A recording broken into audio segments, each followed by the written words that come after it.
Assalamualaikum warahmatullahi wabarakatuh. Perkenalkan, nama saya Riki Saputra dari mahasiswa UIN Raden Patah Palembang, Fakultas Adab dan Humaniora, jurusan Prodi Politik Islam.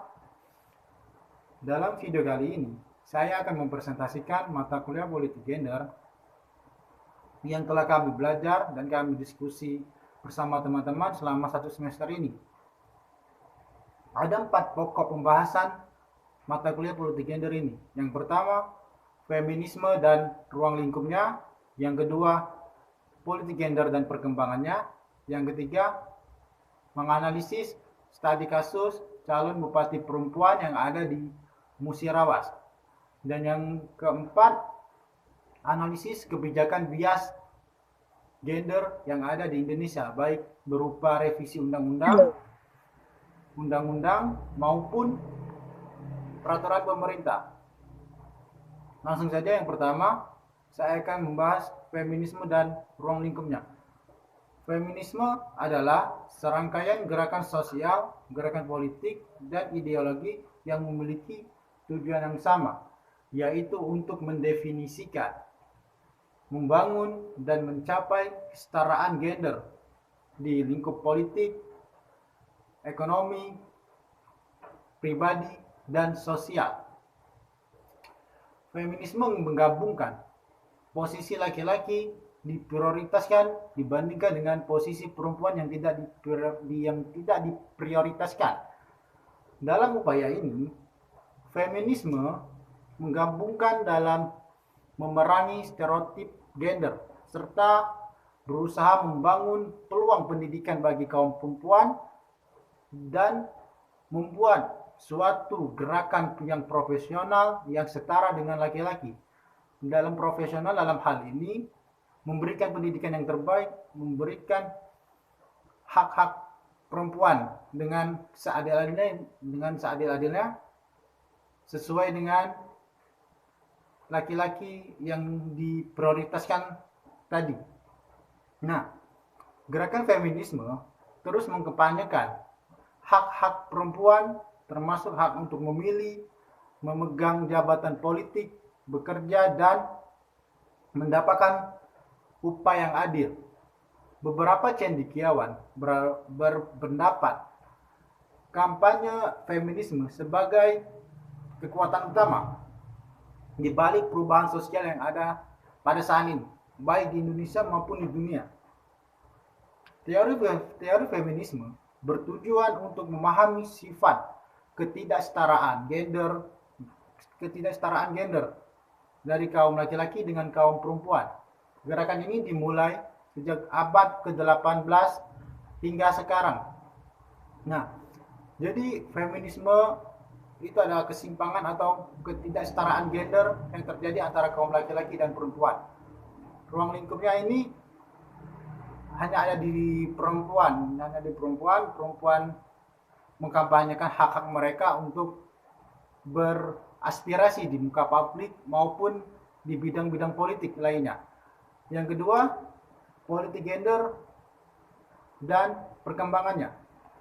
Politik gender merupakan isu yang sedang ramai diperbincangkan dalam perspektif ilmu, baik itu ilmu politik, ilmu administrasi, dan ilmu sosiologi.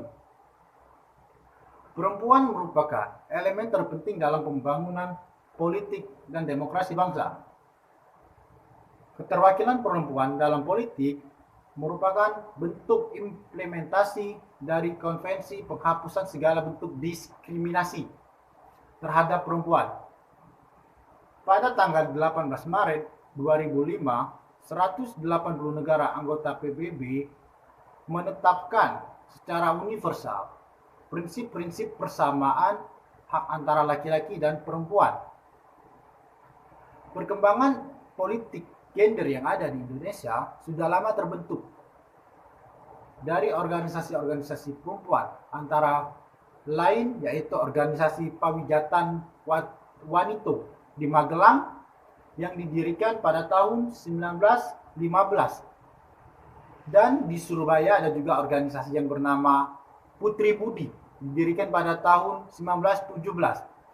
Nah, perkembangan selanjutnya yang sangat signifikan lahir pada tahun 1945 dengan terbentuknya Kongres Wanita Indonesia atau yang bisa disebut KOWANI pada tahun 1945. Jadi politik gender dan perkembangannya sudah lama terjadi. Semenjak Indonesia merdeka pun, sebelum merdeka pun politik gender sudah terjadi di Indonesia. Tetapi di sini kaum wanita hanya melakukan hal-hal yang wajar, yang harus dilakukan oleh wanita, tidak boleh yang harus dilakukan oleh laki.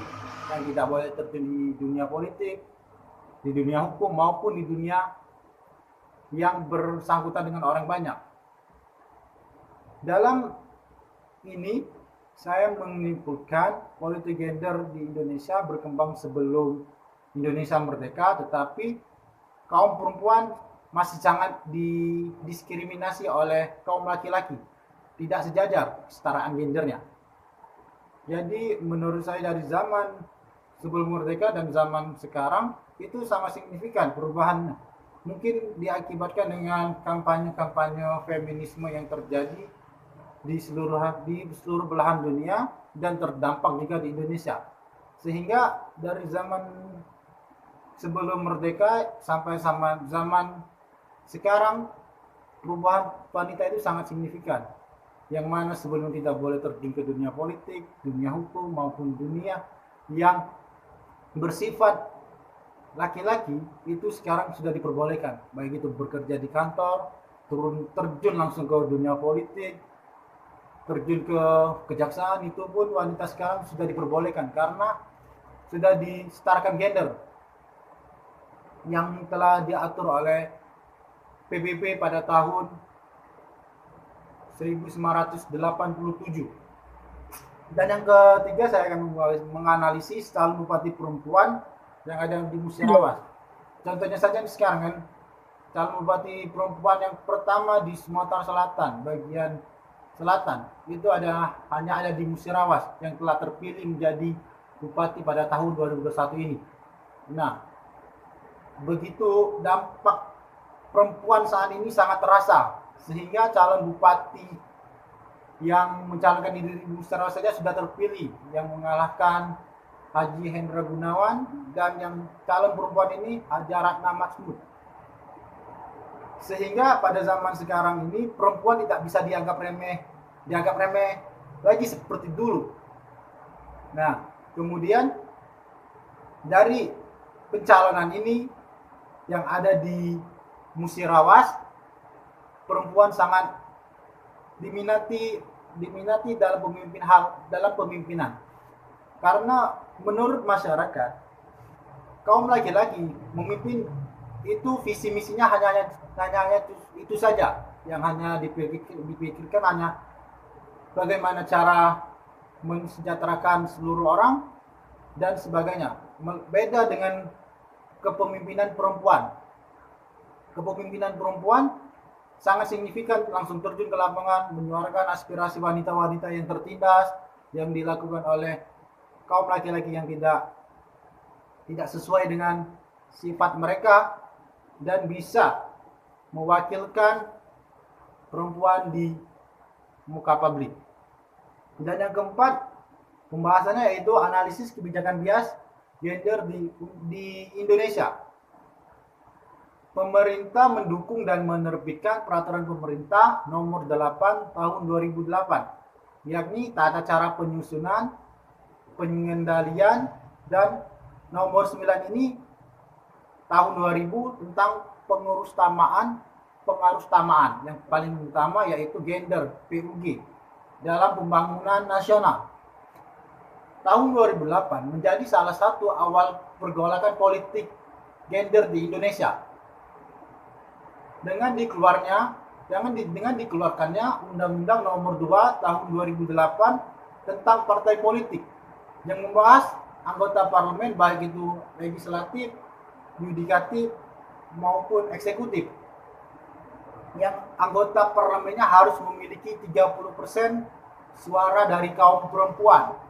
Nah, baik itu apabila perempuan mencalonkan diri dalam anggota legislatif atau DPRD, itu harus memiliki 30% hak suara perempuan maupun hak calon perempuan yang ingin mencalonkan diri.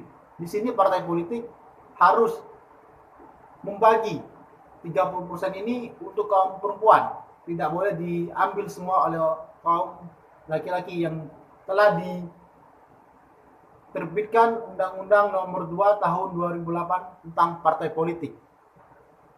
Mungkin itu saja yang dapat saya presentasikan. Kurang dan lebih dalam materi saya mohon maaf. Kepada Tuhan saya mohon ampun. Wabillahi taufiq wal hidayah. Wassalamualaikum warahmatullahi wabarakatuh.